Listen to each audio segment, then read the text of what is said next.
different languages and cultures and things like that. So it's a little bit different because some people go into it saying, I just want to help people, but really for me it was like, I really want to travel, how can I get paid in order to do that? So they do take care of you while you're there. They pay for, you know, basically the village and the Peace Corps, which is a government program, pays for you to be there, a stipend, and then you have a service that you complete. And I was a community education volunteer, so I worked with a middle school, high school equivalent in order to provide educational programs for the entire village, and mainly this middle school, high school, girls' education, things like that, teaching people to wash their hands with soap. It was really very basic on a lot of levels. Also teacher training programs and things like that.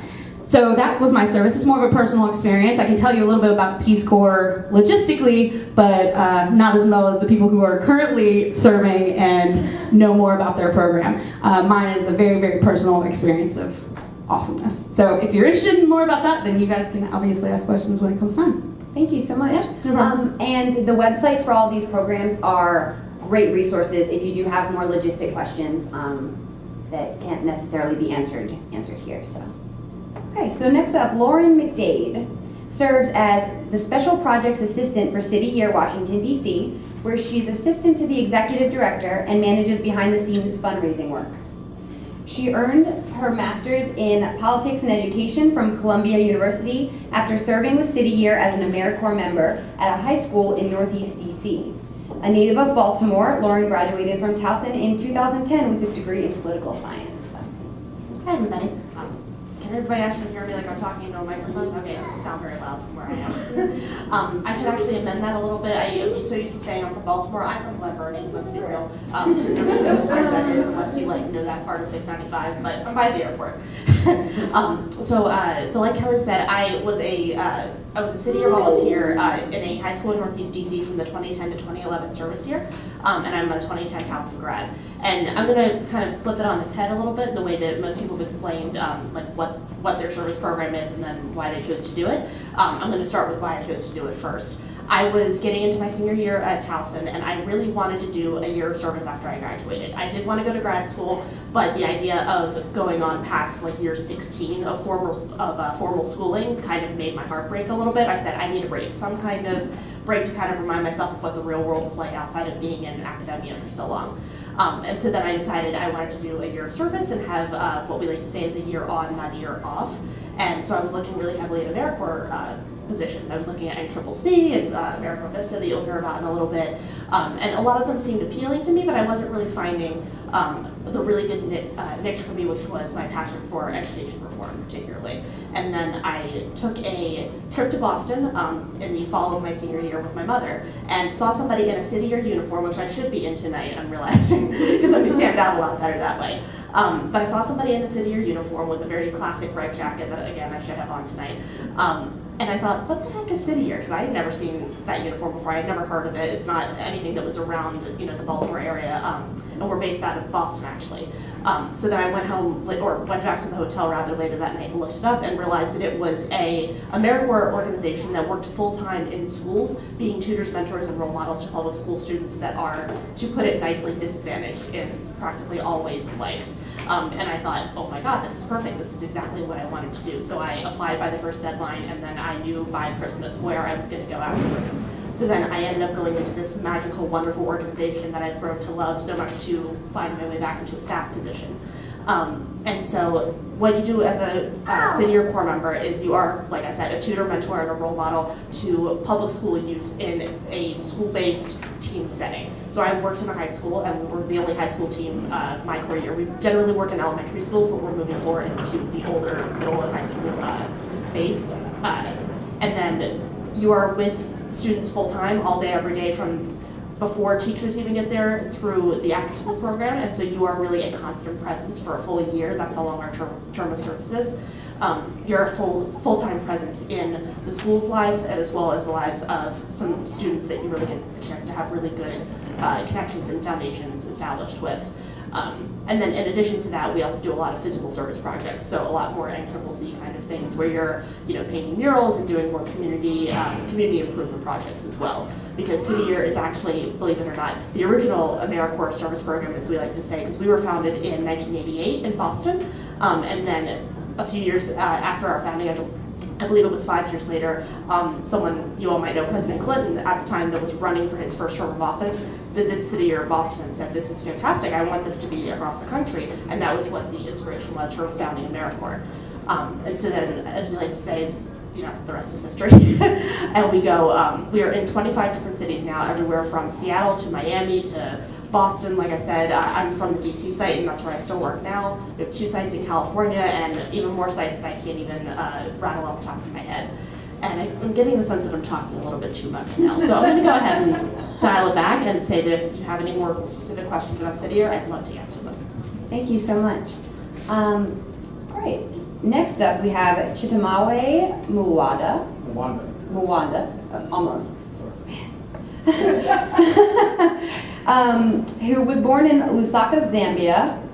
I keep looking for making sure I pronounce it. And immigrated to Columbia, Missouri at the age of 2. He graduated from the University of Missouri Columbia with his Bachelor of Arts and earned his Master's of Arts in Teaching from Johns Hopkins. Prior to joining Teach for America Baltimore in 2005, Chitamawe served as a high school English teacher, staff developer, district level curriculum writer, and professional developer, resident principal and principal in content specialist, core member advisor, and school director.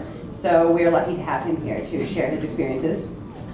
He currently serves as the managing director of district, school, and community partnerships. He's a proud father to Miles, Patrick, which is the adorable child that you see, who turns 2 in June. So thank you very much. It's really great to be here. I'll try to use my teacher voice while I'm here. I guess I'll start with Lauren with why I chose Teach for America. I immigrated to this country. My mother came for her PhD. She died when I was very young. My brother and I were wards of the state. We were lucky to have people around us who made sure we had great education, but not all the kids that I grew up with had the same kind of access to resources and great people that I had. So Teach for America was something I was drawn to it because of the premise that all kids deserve an excellent teacher. I had an opportunity to be an intern at my alma mater at Hickman High School in Columbia, Missouri, where I realized that even in a progressive town like Columbia, young black kids, especially young black males, are being left behind. A room like this isn't too new to me. I was typically the only black male in the room when I was growing up. And when I joined Teach for America, I was thinking, where can I go so I can make an impact on kids and be a role model for young black men, children who are growing up poor.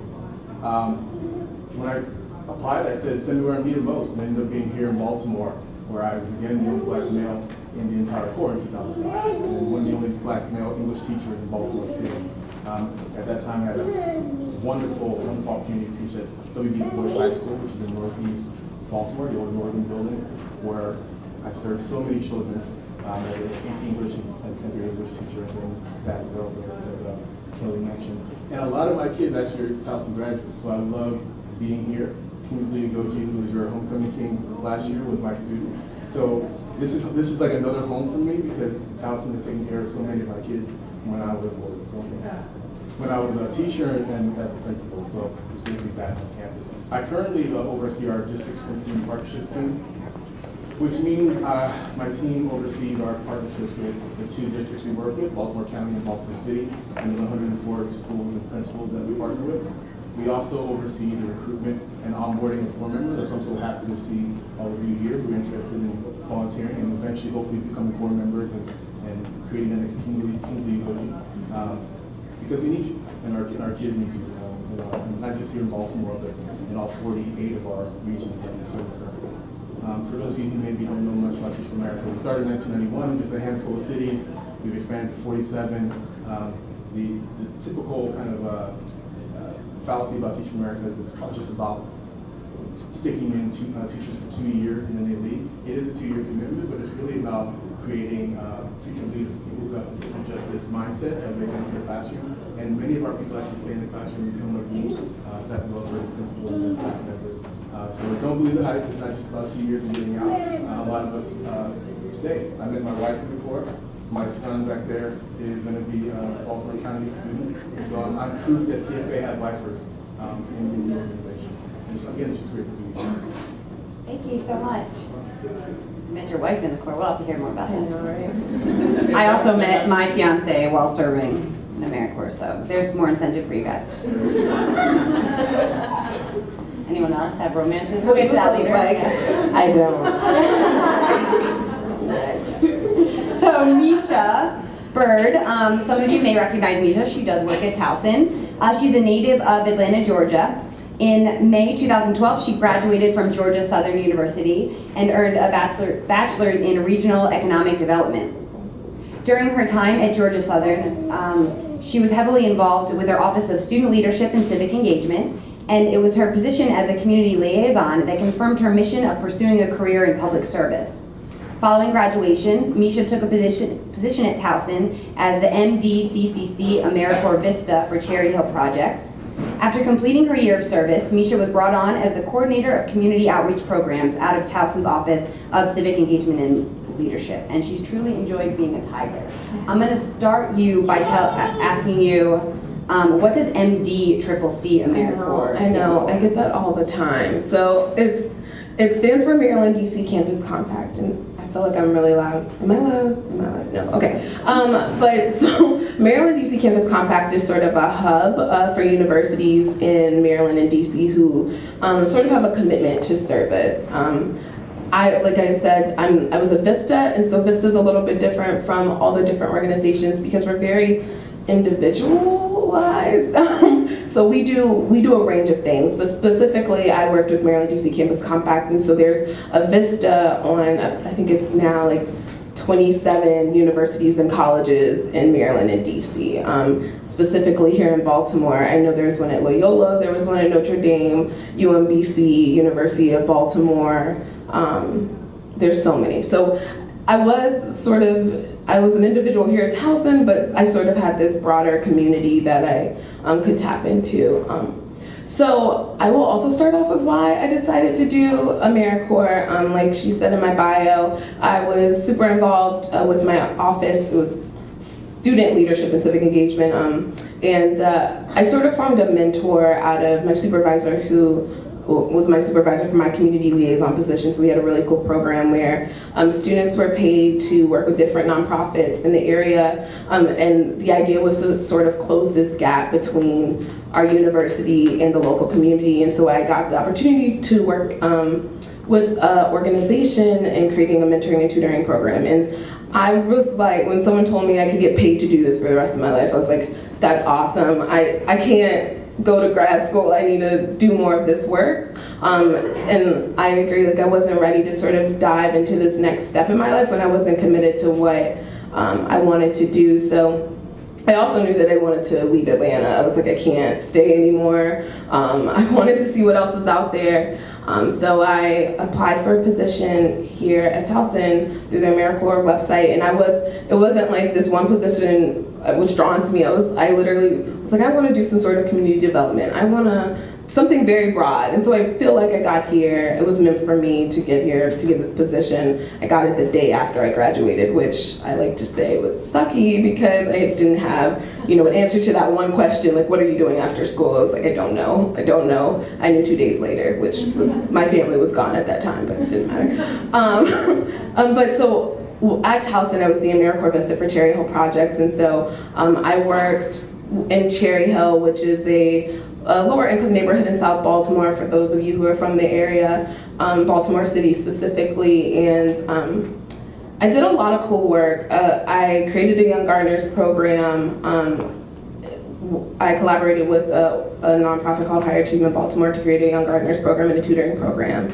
And the way this still works is that it's sort of a 3-year project. And so I was the second year of our project. So after 3 years, the hopes is that it's going to be sustainable and you move on, which I think is also pretty unique from the rest of these programs. And so I was the second year, and currently we have the third year Vista here, and so she will end in June. But it's been really cool to see something that I developed just sort of grow. And Towson has had a partnership with Cherry Hill for a very long time. I think it kind of hits home since I work here and my service was here, but this is really cool, but I do think it's different because it is very individual. But I knew that I didn't want to do direct service. I love, being outside sometimes, but I was like, you know what, I'd rather create some programs in an office. But That was just my logic, but I'll shut up now. Thank you very much for telling us about yourselves. I'm just going to go over briefly how the rest of the night's going to go. I'm going to ask some general questions to the panelists. We're going to do it old school, just stick your hand up if you have an answer, and or just shout. We're all friends. After that, I'm going to open the floor for your questions, so start thinking of them. Whatever you want to ask is fine. And then we'll give you some time to meet with them personally if you'd like to. They're going to stick around for a couple of minutes when we're finished. I'd also like to mention that we have Ben in the back. Hello, Ben. Ben's from Career Services.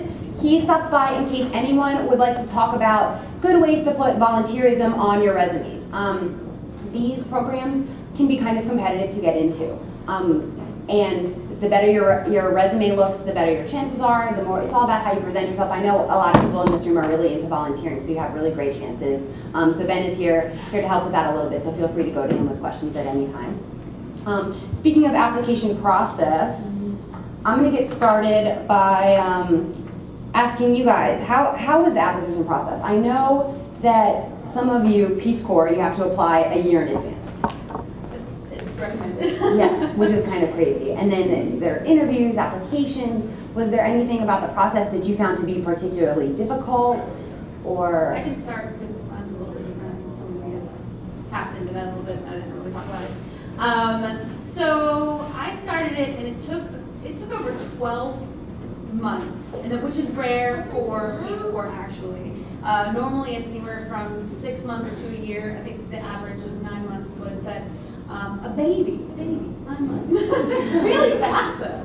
But yeah, it's a really long process, and really I think it's something like a third of applicants actually go on to Peace Corps, and it has gotten a little bit more competitive once the economy, this happened all when I was actually in Africa, the economy went down a little bit, and then they were accepting a lot more grad students, and it got a little bit more competitive, but realistically I think it gets down to a third because people have trouble sticking with the process because it's a long one. And really comes down to the medical evaluation. So you start and you apply, you do a couple essays, you send it in, you have an interview a few weeks later. After your interview, then they're like, okay, well, we're going to recommend you for this program, and it's some random program, like 6 months, 9 months down the road. We're going to kind of tell you kind of the region that we're going to send you to. And you're like, okay. Then you start your medical process. And as you're doing your medical process, that's where a lot of people get stuck because it's a lot. Like you have to make sure that all your molars are pulled, like just random stuff that you never would think you need to do. And that's really what gets people is people stop themselves. And Do they cover that financially? There are, I think that there are reimbursements to a certain extent, so that's also another problem. A lot of people, I think, kind of get stuck up on how much it costs. But I know that you can do it, and they do offer a certain amount of money, but sometimes it's like you have to do the runaround trying to figure out where is actually going to accept it for that much money, and like where you can get certain, like I had to get a polio shot, and like you had to get like certain shots and stuff, like immunizations before you could even be accepted. And polio, I went to my regular doctor and they were like, we don't give polio. There isn't polio anymore. And I was like, I'm pretty sure they wouldn't ask me to get a polio shot if there wasn't polio somewhere. And sure enough, I went to one of 3 countries left in the world that still had polio. I mean, there were people in my village who had polio. So definitely I needed a polio vaccination. I had to go to a separate thing altogether, not with my doctor because he couldn't even give it to me. So it was just a long process, and I think that's what really gets people stuck. But But it pays off. it pays off. Then you get your letter saying exactly where you're going, and all of a sudden you're like, okay, I'm really excited. But yeah, eventually it pays off. Anyone else have anything to add about application process that you think might be valuable to know? Yeah. I know that, can you guys all hear me if I just talk about the microphone? Okay, I like talking about it anyway. I would say that, and this is probably very true of a lot of, it's probably very true of a lot of other programs that are sitting here as well, is that a lot of us have rolling admission deadlines, and so we start the application process for the forthcoming core year in the fall. So like the first application deadline may be in, say, September, and then the next one's in December, and then they do one in February, and another one in April. And so then generally speaking, if you have an idea of where you want to go, and this is not probably very comforting to the seniors in the room that are still trying to find a place to go, but we always encourage people to apply early if you have an idea of where you want to be serving either a specific program or a specific location, like for city or, for example, especially for the DC site that I served at, we tend to be a very competitive site as opposed to like our Little Rock, Arkansas site, because just generally more people want to go to DC as opposed to Arkansas. So we try to tell people to apply as early as possible because then who you're being compared to in the application process is just a smaller group of people. How So early? we're like, I'm sorry. Sorry? How early is early? Early, I think that the first application deadline for us is November, and then. So that would be the November and then start serving the following Yeah, yes. September. So it would be like November of, like I applied in November 2009 to serve in, starting August 2010, for example. And then you learn whether or not you got in or are on the wait list about a month later. And our deadlines, I believe, are in November, February, April, and then after April we do rolling additions because there's always like a couple of slots that we can't fill just because somebody decides to, for example, join Team for America instead of joining City or they get another job that they want to do or something along those lines. It's a friendly rivalry. So that's usually my advice to anybody that wants to apply to do a year of service program, especially anyone that is even a little bit competitive, is if you think you want to do one or even decide between one or two, apply as early as you think that you can. Great. Oh, yours is kind of different? I'll share. I'm sure. I think I'm allowed to. Maybe that's like the nature of this. Probably. Volunteer. I'll go to the house. Yeah. So ours works a little differently, and I do agree. In any program, always apply early because then that gives you the option later on to say yes or no. What you don't want to happen is that your other things fall through, or your plans change, or you have a change of heart, and then you no longer have the option to like serve in AmeriCorps or serve in CE or be this stuff. You always want the control to say yes or no, right? That's anything in life, do it early. Make yourself clear. But for us, we work in 2 periods of applications. So depending on if you want to do FEMA Corps or traditional Corps, we have 5 campuses in the U.S. And then it kind of broke it up that way. So right now what we have going on is we have admissions rolling at the moment from April 1st onto October 1st. And that is for our winter class. So depending if you're to do traditional Corps, the campuses that are accepting winter is our Maryland, which is in Perry Point, which is, no one knows where it is now here. We're hoping to move Baltimore students here. A Vinton, Iowa campus and a Pittsburgh, Mississippi campus. And that would be serving winter 2015, starting in February. And I have sheets on that if you're interested. I have some of that information on the. I might be mixing them up. And then that's for FEMA. That's why. So, and then if you want to do FEMA Corps, same thing. It's April 1st to October 1st. And then our Sacramento campus and our Denver, Colorado campus are accepting FEMA. So we kind of work in that sense. We have a winter cycle and a fall cycle, which is, they call it fall. Don't know why. It's truly summer. They start in June. But they call it the fall cycle, I think it's because you apply in the fall. And then the biggest thing I think is the difference is we don't have a rolling application. So once our deadline is done, it's done. And a big thing as well is you can apply and know, how long did you take for you to find out? I don't know. 4 or 5 months. Great, so it can be anywhere. I've heard from some people that applied and are in the program within 2 months. Mine personally took 8.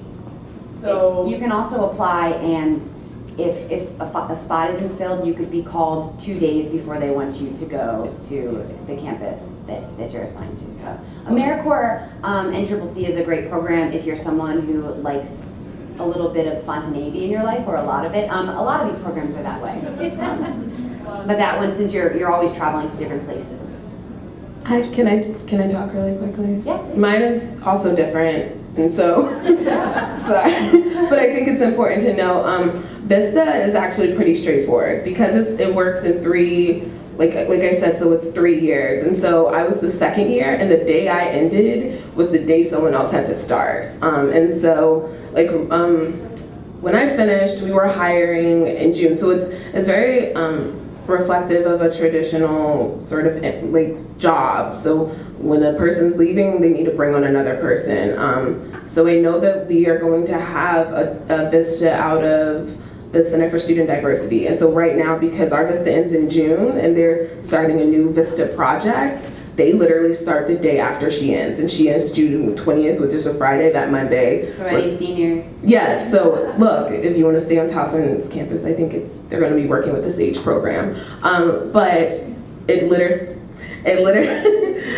literally is very traditional. And mine was actually really quick. I remember someone telling me when I was applying for AmeriCorps, and they probably were in a different program, but they were like, you need to do it early. So I did mine, I think in September, and I didn't even graduate till May. I was on it. And I remember interviewing for a Habitat for Humanity position, a VISTA position, and I literally interviewed that day and they gave it to me.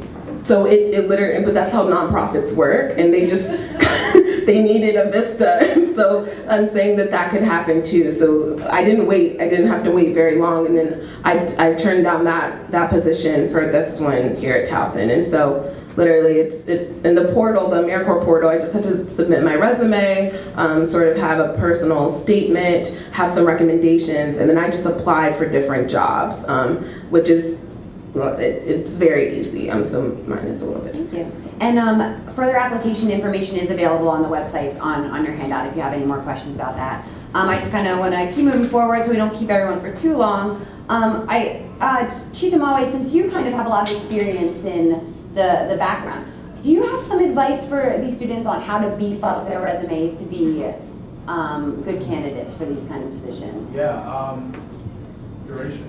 I mean, if you're going to be part of a volunteer project, we like to see you done it for a long time. So you're not just hopping from one activity to another. It's great to have a robust experience. That's great. But we also want to see that you actually take the time to really embed yourself in an organization or in a project and possibly even raise in the ranks. So even if you're in one or two things, like I said, I did my internship, and that was it pretty much for me in college. But I did it for 2.5 years. So I had 2.5 years of somewhat teaching experience to speak to. So yeah, we like to see you have some great. Thank you. Okay, so just getting into the meat of things. How about some best experiences and defining moments of your service time? We want to hear the stories.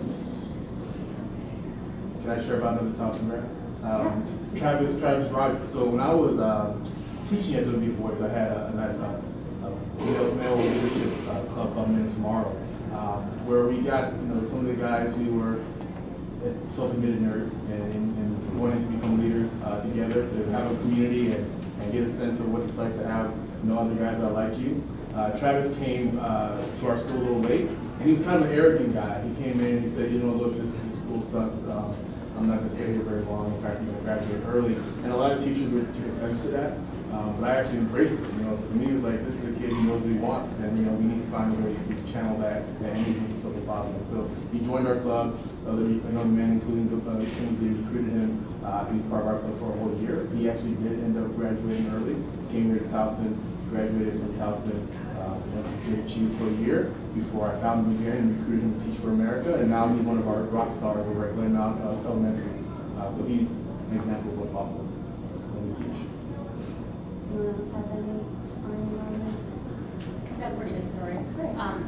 So there was one student in particular. I have a lot of students that I actually wrote their names on the inside of my senior jacket at the end of the quarter because they're kids that you form really dedicated attachments to, that even if you lose touch, kind of almost keep them in your heart.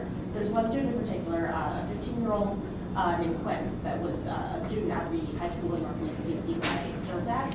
And Quentin was probably the most intellectually sound, I don't even know the best way to phrase the student that Swingarn had. He was an incredibly bright young man, but he had some sort of learning disability that made it really challenging for him to read. Like, this kid was 15 years old, technically in the 10th grade, but was still working on like 4-year-old level sight words. Like, he just had a really hard time reading, and to this day I still don't know exactly what his disability was. I don't think it's dyslexia. I don't even know if it was something that I would even know like off the top of my head that is an actual disability to have. So Quentin ended up being a student that a lot of people from my team would work with throughout the year. He had a tendency to get lazy sometimes about it, and so you really had to push him pretty hard. But I could definitely see the growth in Quentin over the course of the year, but it was still always challenging for him to even be able to, like, he he could write a paper, you know, that's pretty high school level in his mind, and then have somebody else like dictate it for him. But being able to like read it himself was still going to be challenging for him. And one of the things that I did at the end of my year of service, I know I wasn't going to really be able to see any of my students anymore, is that I wrote many of them personalized letters. And I did give one to Clinton, thinking in the back of my mind, I really hope he's actually able to read it, but I wasn't sure and I didn't want him to feel left out in any way. So I still read it and I said to him, but I'm not going to read it to you, you have to read it to me. And lo and behold, he actually was able to read the entire thing. And I didn't give him any softballs. I did actually like write out some words that were, 3 or 4 syllables long and stuff that was going to be a little more challenging for him to process and be able to actually read out. And he actually read through the whole thing out loud in front of me, and to this day that almost makes me cry just thinking about it. And it's something that I will remember and cherish the rest of my life. How about any challenges that you faced then, and how did you overcome them during service? I'll talk to that. Because I was like trying to think of something really awesome and I just didn't have it. Every day is awesome. You know, because it's hard to pick one moment, especially when you're in your service. And I was like, nope, that's not. But I think the challenge for me is the fact that I felt alone sometimes. And like with Vista, working on a college campus, I wasn't a student, I wasn't a grad student, but some staff are like, you're not really staff because you're leaving in a year. Like, what, where do you fall? And I was doing this community work, but I was literally stationed at a university, and that's unique. I mean, a lot of the times when you're a Vista, you'll be with a nonprofit or you'll be in the community you're working with, and I wasn't, but I know that was a challenge.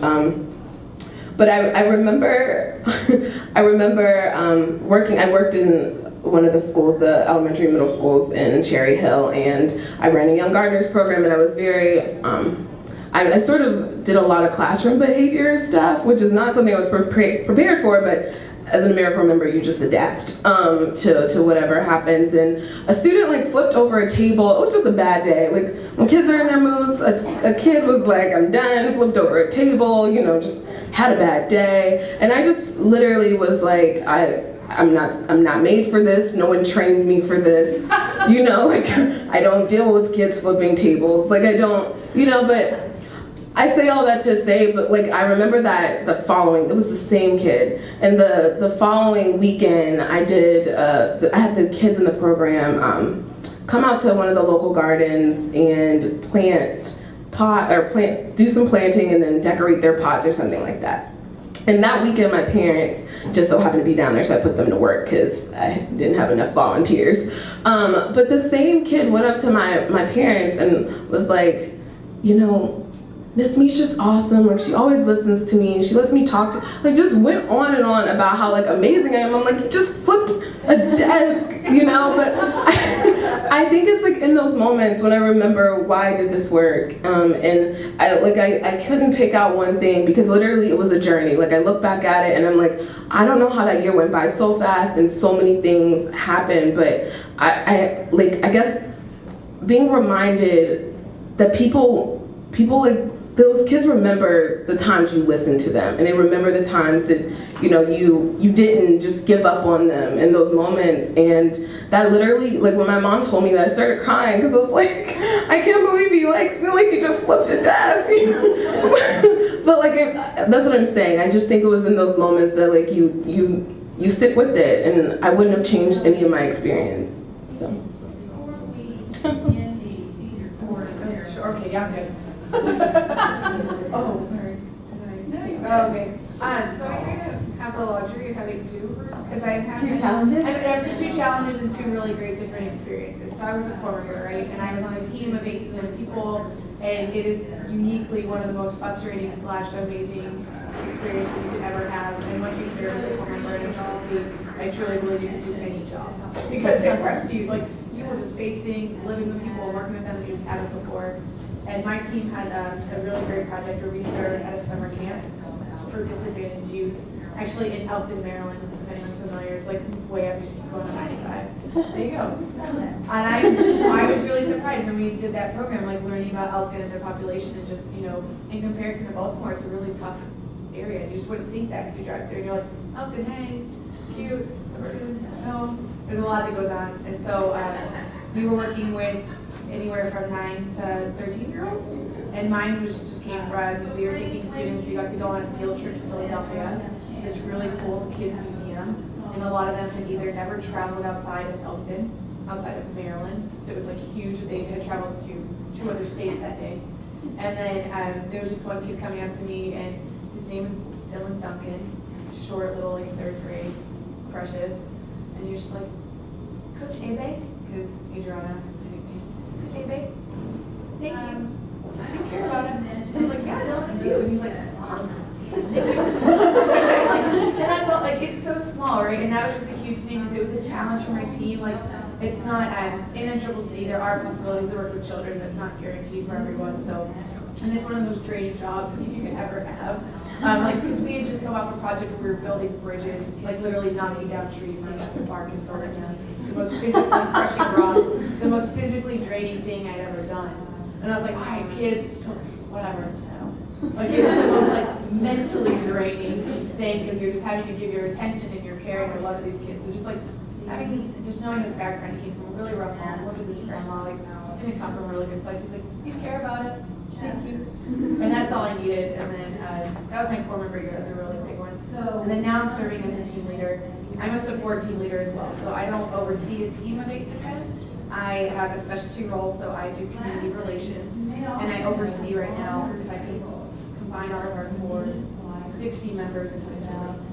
And so that's a lot for one person to take on. And it can be really hard some days. And you're working with everyone from all walks of life. So if you're a core member or you're a team leader, we really welcome anyone who, if you haven't gone through high school degree all the way, they have a master's in their wanting to serve. We don't care like what your background is, we just care that you're here and you want to help others. And so this actually happened the other week. I was having a really rough time. And I just feeling a little overwhelmed because overseeing 60 people. And yeah, and I'm like their only go-to. And so I had someone who just like answered a lot of their questions. And they just go like, thank you. Like, I can tell that you care about us and the work that we're doing. And I was like, yes, I do. You are why I'm here. Thank you. You're like pulling me off the ledge of wanting to quit some days. Because like that's just how, that's like any job really, just get overwhelmed with some tough ones. But for me, it's always been those moments when someone recognizes the work that you're doing and shares gratitude back to you. Those have been the ones that just stick with me and have meant the world to me with why we're here. I'm sorry, can you finish up? Okay. It's hard for me to describe good things and bad things that happen because it's such a long and ridiculously different experience to be in a different country. There's so many challenges from just programs, communication. I went in originally thinking, okay, my challenges are going to be the fact that I'm going to a 96% Muslim country, that where women have to cover their head. Like, how am I going to deal with that? I'm from South Carolina, but I grew up I don't know, I'm a party girl, I like to go out, whatever. I'm like, I really want to be in a more urban environment. No, I definitely didn't end up there at all. And I was like, I'm gonna suffer because, women are cloistered, men can have up to 4 wives, like there are all these things. And actually, those things were not the things that I had the most difficulty with. That stuff you can just be like, okay, they're different than me, and then you move along with that. But things that were challenging was the fact that I got really, really insanely sick. The fact that you do projects and you have no clue if they work or not. You don't know who you affect, and you don't know, it's very difficult to define quantitatively how many people you have increased the reading level of. You don't know, because you're working on such basic things such as, encouraging parents to teach them to send their girls to school.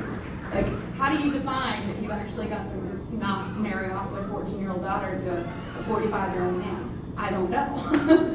But if they stay in school, you feel good, and I think, these are the challenges. It's so hard to pinpoint one thing, but I do remember, I'm sitting here racking my brain, I do remember, I have a girl, her name is Saluba, and she is the girl that I encouraged through this program that we had in my village, where we brought her from an outlying village that didn't have any schools and kind of set her up to go to middle school. So we gave her money, a backpack, for school supplies. We gave her, enough money to get a tutor twice a week on certain things, so that a girl from the bush could go through middle school. That's all we want. So she's 16 and she hasn't been to 11 yet. So we had a girls soccer tournament and she ended up coming with us again to a big city. So we're like 3 hours, 4 hours away from our home village to like the big city, which these girls have never gone outside their town, their little village, much less the big city, right? So this is a big thing for them.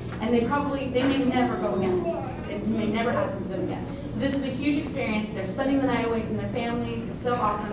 And you get a lot of men, older men, who hit on these really young girls because it's very, very, very typical for them to be married off at a very young age. They start hitting on them at the age of 10, 12 years old. And this man comes up and he sees all these girls walking along and he rides up on his motorcycle and starts hitting on all these like little girls, which we all naturally have to deal with, and we shame them when they come by. We're like leave them alone. They're like young girls, like get over yourself, whatever. But before we could say anything, before us who were part of this program could say anything, my girl Saluba stepped up and she just started like shaming the guy like crazy until he was like, whoa, oh my gosh, and like stroked away. And I just was so proud that she took upon herself. For a woman to shame a man, first of all, and for it to be a young girl to shame a man and be like, these are children. Like, why would you do this? She's like a little bit of the older part of the group. I was like so insanely proud that we have like empowered her to do something with herself. So again, it's more qualitative than quantitative, but it is. That was a really long story, and I'm so sorry. But it was. It's moments like that you're like, okay, I feel better about all the sickness and the communication and the whatever. Just a moment like that you're just like, this was worth it just to see that experience, you know? Great, thank you. Yeah. Joe. I was going to say one of the challenges with Game of Corps is, unlike traditional, typically we tend to be more in the office setting. We do get out, out in the community, but not as often as traditional does. So it's hard for members to see the work they're doing and how it's actually helping survivors. And that's just one challenge we face, but it's, they're actually getting them signed up for these different programs that will help give them back money so they can restore their homes or whatnot. But it's harder for them to see that, what they're doing, instead of like if you're actually there rebuilding houses. I think I'm going to open it up to your questions now. Just really quick, I want to do a poll. How many people here came here with a program in mind that you're interested in specifically? Yeah, and everyone else is just kind of exploring. If you do have a question and there is a program that you have in mind, if you don't mind just letting us know. But we can go ahead and get started. I applied to NBC. Very good program, waiting on the next one. Do you know how many people actually apply to the term? Like, what is it out of? Because I know it gets very competitive, especially in campus. I didn't have any people actually. I don't have the exact for the last, quantified for the last year, but I think it's up to 1,000. I don't know the exact number, but the last thing I knew was that, and then each for the classes tend to be, depending on which campus. So like for art, for Perry Point, I think our core is typically starts around like 185. And then for FEMA, it's like 145, I think. But then there's like the Sacramento campus, their core starts at like almost 300. Yeah, it's they don't either going to Sacramento or Denver. Okay, so it sounds like you're the most like, if it's winter? Fall. Fall? Coming up this fall. Okay, that sounds like that would be traditional. Yeah, okay. Maybe Mississippi. Mississippi wasn't listed in one of the things. Yeah, so Sacramento and Denver have some larger core classes, so you're looking at well over 150 and then up in the coverage. The AmeriCorps also tries to take a percentage of at-risk youth.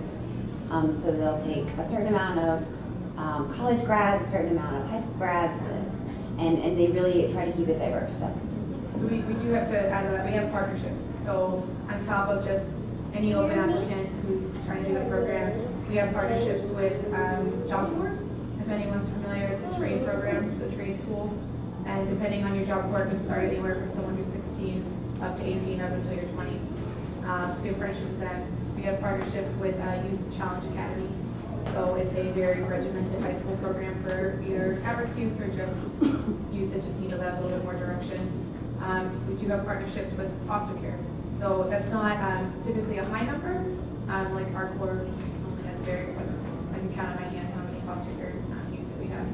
And then the youth Corps, I don't know as much about that. I just know that they're one of them. It doesn't really help. But so like that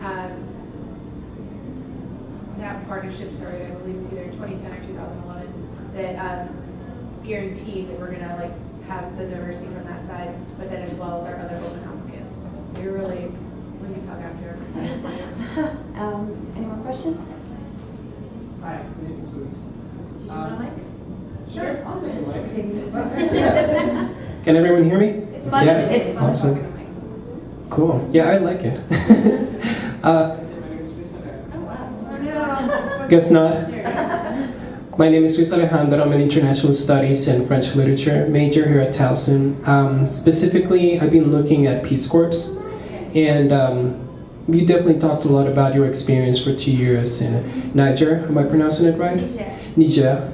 Okay. And you said you learned languages and whatnot, which is amazing. It's pretty much, as you can notice my accent, I'm from Costa Rica. My question was addressing specifically to the application process and how, while I'm a resident, not a citizen, would that affect my eligibility to be part of the process?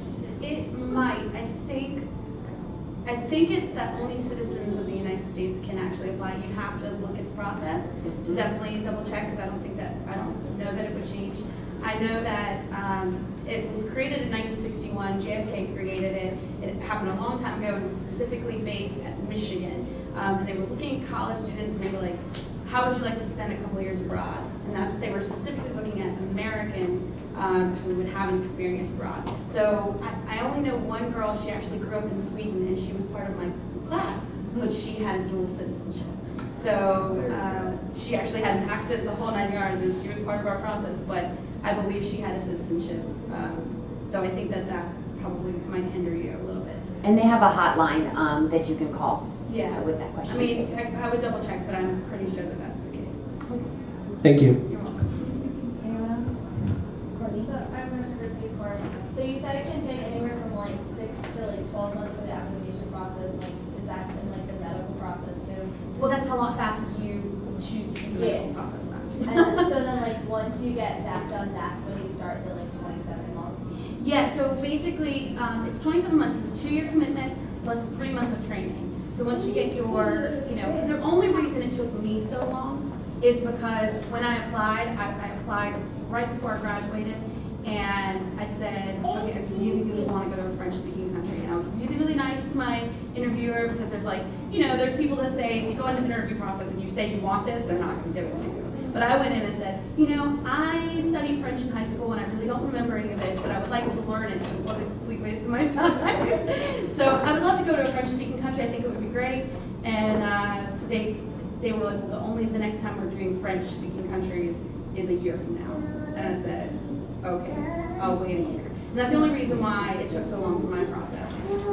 But yeah, the 27th month year. Jeez, that was a horrible mistake. A 27-month commitment is 3 months of training-ish, and then a 24-month commitment after you get sworn in, and that's the whole process. And that training is specific to where you're going, so yes, language they'll send and you to culture. that country. You will live. Most of the programs, every country is different. They have a different program in every country. So once you get to the country, they kind of tell you what's up. In my country, I got there and I lived in a host village with a host family, and I studied all about the language, the job that I was supposed to be doing, health, because they have to teach you a lot about health and safety. I lived in a country where it's kind of, actually my program's not there anymore because they have problems with safety with Al-Qaeda, the Islamic Maghreb, which is a scary thought, but they train you a lot on being insanely safe. So that's one of the great things about it. So you get to the country and you spend 3 months learning before they throw you in a village somewhere. So I have more of a personal question. I'm very interested in doing some sort of program where I can help people, but I'm also a very emotionally fragile person, and I know that through your programs you see a lot of good, but you also see a lot of difficult situations. So I was just wondering first if you had any advice for someone that has a personality like mine, and also maybe how you deal with some of those situations. So compassion is not a bad thing.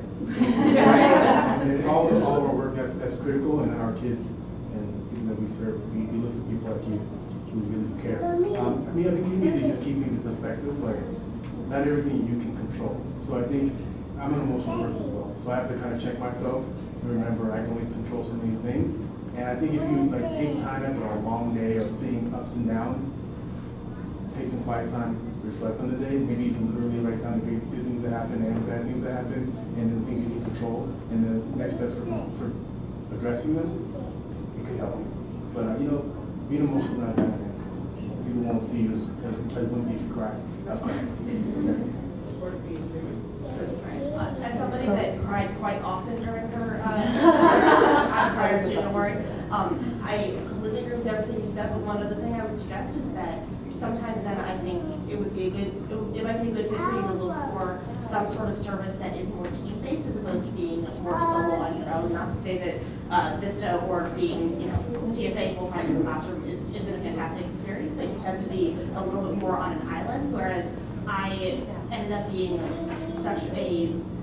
I relied so much on my team my 4 year and being able to kind of treat them almost as like a second family, and I'm still in touch with so many of those people today and lean on them for emotional support for lots of other things because everybody has different strengths and weaknesses, and that's really the point of being on a team is that they're bringing together people that have different abilities and different strengths. So something that you might take very personally, you can have a teammate that can help, that you can lean on for that sort of thing. So that's something else I recommend. And they'll all come to your wedding. Going off of the teams, I think I know for our program, there are moments where it really is difficult because I said we do have such diverse individuals participating. And so it's just really remembering yourself that like, I am signing up for something where I'm going to meet some really different people. I'm going to go to some communities that I don't agree with, like maybe how they handle themselves. Like just like being aware of that and knowing what you're getting yourself into versus playing that card of like, I didn't know it was going to be like this, therefore I'm just going to get upset about everything. It's like, no, you knew you were going to get into something that was completely different from anything you've done before. You're going to meet some people that you're just like, what? People are like, what? What? They eat that? Like, what? They don't have a pillow? Like, something as basic as like, they don't sleep with a pillow? Like, I don't think there's anything that, like, you wouldn't have to worry about those norms, especially in our program, because like, you're living, you're eating, you're sleeping, your house, you love, you hate, like you do all of it in one room, or depending on where you go camping, hotels, all really different. So I think it's just being aware of what you signed up for, and like I really agree with the writing. Myself and there's others, as long as you take that time, whether it's a good day, a bad day, a situation that you can later reflect on, I think writing's huge, no matter which program you're in. But really just that key thing of just being open and aware of what you just signed up for. I know for me, and for you probably can all relate to this, having a good sense of humor is pretty much the only thing that'll get you through some days. I know that the first month that I was in my village, so I've already been through training, I'm in my village, and it's like sink or swim. So I know the language like broken, and I get out there and I realize that my village is 16 hours away from my host village, and they speak the language completely differently than where I learned it. So you have to learn like how to adapt. And the first month I felt really alone, so I looked forward to Friday markets where I saw other Peace Corps volunteers. And then I made checklists for myself just to get through the day. And then eventually, slowly but surely, I started making friends in the community. And then all of a sudden, my mom goes, "I knew you were better when you stopped calling me." Because I finally made friends and a family and a community for myself and had that support system that I needed, but also just being able to laugh when things go horribly, horribly wrong. Like, you're like, okay, I just have to give it up saying because that was just ridiculous. The people that you're helping will also appreciate your emotions. It's a way of connecting to them, and everybody wants connection. So it'll just be a better way to solidify your service. Okay, question for you? And I was, you know how you guys have different courses that you can send off to you? Are you paid for your location or how does that work? You are responsible for getting yourself from wherever you are to wherever you end up serving. And the way that we work is that you can either apply to a site specifically, so you can say, I want to go to LA, I want to go to Tulsa, Oklahoma, wherever it happens to be. Or you can also check the box that says serve where most needed, so you can end up at everywhere from New York to Seattle to where have you. But yeah, you are responsible for getting yourself from what. Do any other programs, do you have to pay for your organization? Depending for us, if you are a Pell Grant recipient, we, like my team, for instance, puts aside money in the budget to help people with transition costs. You can also apply to national for transitional assistance if you work, again, a Pell Grant recipient as well. Yeah, I think it's covered by everyone else, right? Yeah, his program takes care of everything. And I know. Well, we, again, like Vista's just it's wherever you are assigned. So like, again, I said I was with Maryland DC Campus Compact, and I was here at Towson, and so they paid for AmeriCorps paid for my relocation, but I didn't get reimbursed for transportation, period. Since I'm working at a university, whenever I'd go down to Cherry Hill, I would get reimbursed, but if that makes sense. So when I was going to my site, if I was specifically going there for work, then I would get reimbursed. But like, the Vista at Loyola got a meal plan. I got a meal plan too, but I got a meal plan. She got a meal plan. She got housing. I think they paid for her transportation. Like, it was like an inclusive package, but that was just because it was at Loyola, and those are Loyola's benefits. I mean, I also got like free. I would go to the gym, and so I had a lot of benefits too. But it really depends on where you are put. So it's a little bit different. It's not like an umbrella sort of thing. But you can look for that on the website. Like when you apply, they say, well, I will give you A, B, C, and D. And so I remember being like, I really would like something free, like food. And so that's what I looked for. For AmeriCorps, they'll pay for you getting down there to start, and then when you finish, they'll pay for you to get back home. But we do have 2 breaks, or 3, but they won't pay for you to go wherever you plan to go on your break. That's on your own money.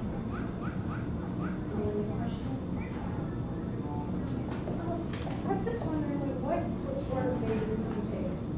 Or is this something like you really can apply for the background? For all of these programs, you can apply to any background. Some of them you require a college degree. Teach for America does. City Year does. City Year does. Does it? No, we take 17 to 24-year-olds. We have everything from Oh, I thought it was on the master's degrees website. to still completing high school. Okay, so City Year doesn't. Peace Corps. 96% of Peace Corps applicants have a college degree. And those 4% that are left over are like people who are insanely amazing in agriculture. Like, I don't know how they get in, but basically you need. And AmeriCorps, NCCC, and FEMA Corps, you don't even have to have a high school degree. So first, you have to have a college degree, but we also have people who are professionals who are transitioning. We have former lawyers who are now teachers. So we have Corps members who are coming in from 21 to we might be friends. And it does not have to be a teaching degree, right? No, but we do also take education aid, Great. which is another thing we don't know about. And Vista is different for everybody, I guess? Yeah. But it's different. Sorry. Yeah. I think it's fair to mention for ours, and I'm not sure about everyone else, but there is like some background checks, so through your application, right? So without Yes. I don't remember. So it's like And drug testing. It was so much. So for ours, like for traditional, before you go through, you're sent all this information. It's very straightforward. But there's like thumbprinting and things that once you're accepted, you have to turn in. If you don't turn those things in, that can terminate your place in the program. And then for FEMA Corps, I think it's really good to say like what's the background on this. You do the fingerprinting one. I'm not sure what the other one's called, but they do an extensive background check. That's because you're dealing with personal information, survivor's information. So it's a very extensive background check that they do. It's called eQuit. It's something online, and then they send a piece of mail to every person I listed as a reference, or any name that I use. They all receive mail, like 7 pieces of mail went to my house. She went to my friends, went to her mom. So it's pretty extensive. I think it's really good to know that, because some people might get surprised by that when they apply for Cable Board, and they're like, wait, what? It's like, oh, wait, let me look for it. Also, when you're looking at Peace Corps and AmeriCorps Vista, you can search the website for the different positions and kind of find things that are in line with your experience, and that gives you a better chance of, sometimes a better chance, depending on what they're looking for. Right, and sometimes you have no idea what you're looking for. Right, exactly. Any more questions? I don't know if this was touched on before I got here, but for those of us who are like student loans, what do you do to pay them? Like, I mean, obviously, while you're in student, yeah. Peace Corps, they hold it off until you're done. Yeah, you can defer your loans. All this loans go into the firm. Yeah. It's just Yes, for, yeah. But, everyone gets the interest that you accrue, does that get paid back? Yeah. Yeah, for Vista, it This does. is for us as well. So, yeah, so. I don't want to say. I know. Okay. Oh, yeah, when I got back, it was the same amount as well. Yeah, so for ours, I know, like, your loans can get put into deferment or forbearance, I think they're one and the same, the term means the same thing, put on hold. And then I know for NCCC, that your interest that accrues, that is also, it cannot be a private loan. Right. That is Right. that is a, like, game changer there. It can't, yeah. Does anyone want to hear about food? Yeah, they want to hear about food. All right, let's talk about food. It's, for most of these programs, actually for all of these programs, you live by modest means. Yes. That does not mean that you aren't fed enough. That does not mean you don't have a bed to sleep in a safe place. It's just that you're gonna, rough it a little bit. In AmeriCorps, it's $4.50 a day. Is $4.75 a day, which is for It's food. better to not think about what you're actually making per day. Right. $4.75 per person per day, but you're on a team of 10 people, so you put it together and you eat a lot of chili. So, it's, And it's great. so yeah, it did go up from Calico, 25 cents, woo! So we're at, as you said, $4.75 a day, but that ends up averaging, like, we right now, support team leaders are like a team of 9. So I think we end up having like almost $300 each week when we go grocery shopping. And don't spend it all. Yeah. It's something that another aspect of the diversity is like we have to really eat and have all different types of restrictions that you just wouldn't even think are real. I think one guy said he couldn't eat grains, and that's probably very true, but it just made for a very fun time. Yeah. So fun. Yeah. But so, There's always at least 1 or 2 vegetarians. yeah, that's our, like, The nature of the game. we are I'm vegetarian, there's like 3 of us. And then everyone else just like happens to be vegetarian, who makes our budget go like a lot longer.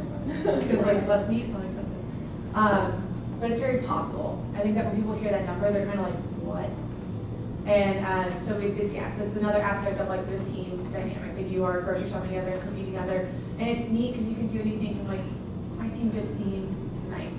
So one week someone was like, I want to do Italian night. And then I'm Puerto Rican, so I wanted to cook a lot of food that like I'm used to like my grandparents and my parents cooking. And then we had another girl that's from the South, so like everything she wanted to do was fried. And like that's for us a stereotype, but she loved it. Yeah, I'm from Texas too, so I'm allowed to say it. Yeah, my people. And then, so there's a lot of aspects to it. I mean, we have team leaders that are gluten-free, and it's another thing that you're learning about cultures and about people and how to adapt. Just really quick, before I forgot to mention, there's another AmeriCorps program that we don't have represented tonight. That's AmeriCorps State and National. It's individual programs that you apply for. Oh, wait, so city or technically state and national? Technically we are, because our funding for our program is mostly from the private sector, quite a bit coming from AmeriCorps, and then others from like the actual city, district, whatever that you're placed in. And our AmeriCorps money comes through AmeriCorps State, so you States can from Colorado. So technically you are. Okay, cool. So if you go on the AmeriCorps website, there are tons of jobs listed that you can apply to that are like Vista, but might be a little, I don't know, how would you describe They're it? like more direct service. Right, less desk. Yeah, less indirect, but more direct. Yes. It's like a nice medium, that's how I like to say. Do a little bit of both. And I'm sure you can get into more detail that they get a modest living amount, but they're not on a team, so it gets to be a little difficult, but I do know a lot of them use food stamps, and so if you want to know a little bit more about that. Yeah, for ours, I was And Vista too? That's the same thing. I was uncommonly fortunate, so I was able to actually live at home when I was doing my year of service. So I got to commute a little bit, and I didn't have to actually do that.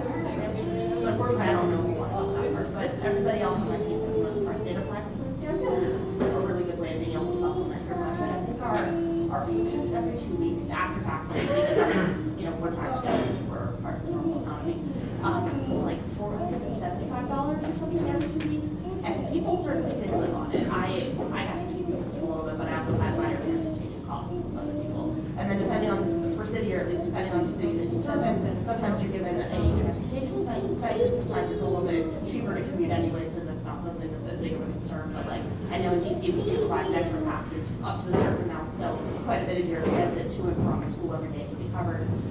And then as far as food stamps go, you are responsible for getting them yourself, but I haven't ever had a situation where a board member that, was rejected because you're making so much money, or you're making so little money individually, then you're able to supplement your modest living standard, if you will, with that. And then all the board members that I knew that did live in communal housing in some way, because you're on your own for finding housing here in City here, but a lot of board members end up living together, say in a two-bedroom apartment with 6 people, so that you can really cut down on costs. And so then a lot of people would then combine their food stamp money, kind of in a similar way to everyone was saying, but like those of us that live with only 2 people or only 1 person happen to find, rooms on their own, but we, cooked alone and had less people we don't have to.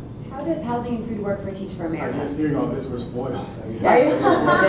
Core members are. Yeah, but you get a whole classroom. Well, yeah, I mean, core members are employees of the district, so they have salaries and full benefits, and so I guess they something like that. It's okay, you can still get a club. Yeah, you still can. Well, let me tell you, I had a similar experience, but I moved from Atlanta to Baltimore, so that was dumb if I would have thought it through. Thinking that, because like she said, so you do get, like Vistas get like $470-ish every 2 weeks. It's a little higher now. Maybe it's higher now, but that was rough. Because again, Vista is very like individual, so especially when you relocate from a new state, that was tough. I didn't know anyone. It's not like I have family in Baltimore. I really came for the project. I was in love with it, but I had to find housing. I was introduced to Craigslist, and I like tried to find roommates, but it honestly didn't work, and that's some of the Vista's realities. If you move to a different place, trying to find housing that fits into your budget is rough. So honestly, like my parents did have to supplement some of it because they couldn't find a 1-bedroom that was like less than $800 a month here in Baltimore. It just wasn't a reality in the short amount of time I had moving. But Vistas give Vista leaders for the most part, which is good. And so I had a Vista leader who was the Vista leader for Maryland DC Campus Compact, and he sent us all this documentation about how to get food stamps. And food stamps saved my life. We like to joke because that's the only way we were balling was through food stamps, because you get $200 a month, and especially here in Baltimore because there are so many AmeriCorps members period, but specifically Vistas. Literally the food stamps, it took me 1 day. Like she was like, oh, you're an AmeriCorps member? Oh, you do this? Okay, we're gonna expedite your process. And I got it like quickly. You get your card, and I got $200 every month for food, which literally saved my life, because you can make that stretch. So I didn't have to rough it with that, but the pay is a little bit different. And a lot of Vista members end up using Craigslist to find roommates, especially if, again, I was lucky because I was sort of with a group of people that were but a lot of them lived at home. They were from Baltimore, they lived at home, which was the smart thing to do, but it's not cheating. I mean, honestly, it is great because they were giving back this community that they were raised in, but because I moved, it just wasn't my reality. It's completely doable though, but if you are gonna relocate, I would encourage you to plan ahead and not wait to the last minute. That's all I got to say. I want to mention something quick, but for NCCC and PIMA, your housing is provided. So you don't They sound like, 400 sounds like they're well out of control. So, To live with that though. Yeah, that's rent. That's like my rent. That's like I handed it off. Vista and City or two to, and probably a lot of other programs, is that you're supposed to be living at the poverty Right, line. right. And both for probably cost effectiveness purposes, because then you can make a really good argument for keeping AmeriCorps funded by saying these people live in the poverty line, we're not giving them any kind of, big teacher salary, for example.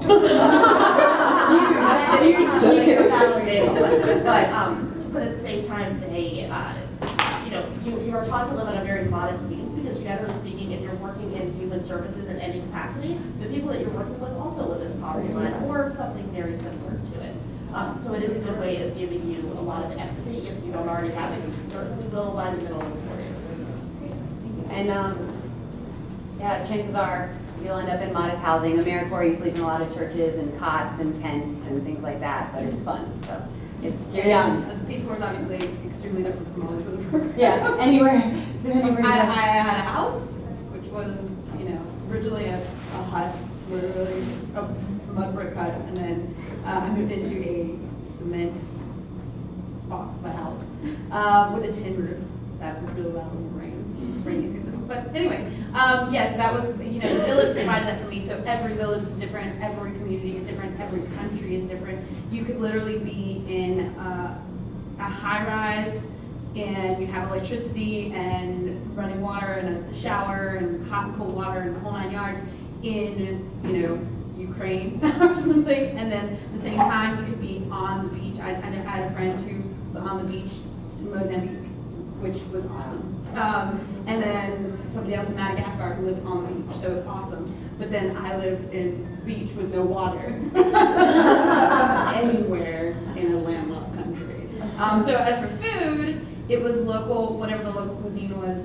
Most of the time, if we lived in a small village, I happened to live in a larger village, which meant that I got to get Mountain Dew every once in a while from Nigeria, and I got to have an entire fried chicken every Friday night, which meant it was like the scrappiest piece of chicken ever, and my dog almost destroyed me trying to get to it. But it's like, I got a lot more benefits, but I ate a lot of grains, a lot of millet, a lot of pasta, rice, and that was. Do you get money to buy your own food? Yeah, there's a stipend that I would live off of, so it was, I think it came out to 300, this is totally an ambiguous, when you live in another country and you're dealing with another form of money, it doesn't matter how much it is, it still was, I think it was like $300 a month, which was more than enough, and some people saved and went on vacation with this money, and they lived very, very minimally. I like to live in the middle. I would have a Coke one time a day, and that was like my little treat to myself. But a lot of people didn't get that because they didn't have that option. They just ate whatever the village had, and then there were seasonal fruits, mangoes and tomatoes and onions and whatever, like fruits and vegetables that would come through, and then all of a sudden you would have them again for 9 months. So it's just, Peace Corps is completely different, but they do give you a stipend to live off of, and the village takes care of you. So. Okay, I think we're gonna start closing out. Any more questions before we go? Feel free to talk to them. I put my contact information on Kelly, and that is Corinne back there. She is, I always want to say director, the coordinator for community service at Towson. And if you have, one day, director. So if you have any questions about any of this stuff, or you want contact information for these guys, or want to do any community service, you can feel free to contact us. Don't forget Ben in the back. If you have any questions for him, or want to get his contact information, he's a great resource. Thanks so much for coming, and thank you all. You are wonderful, very helpful.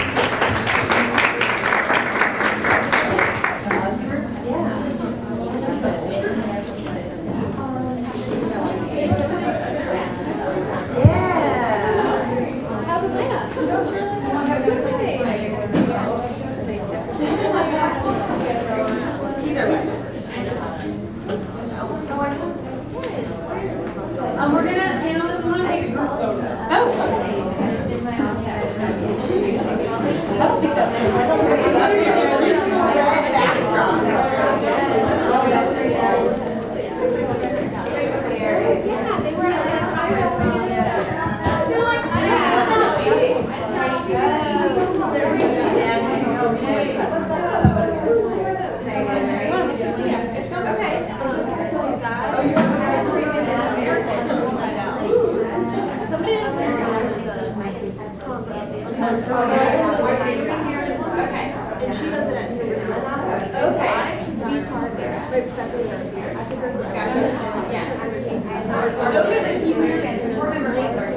Okay, ours are way better.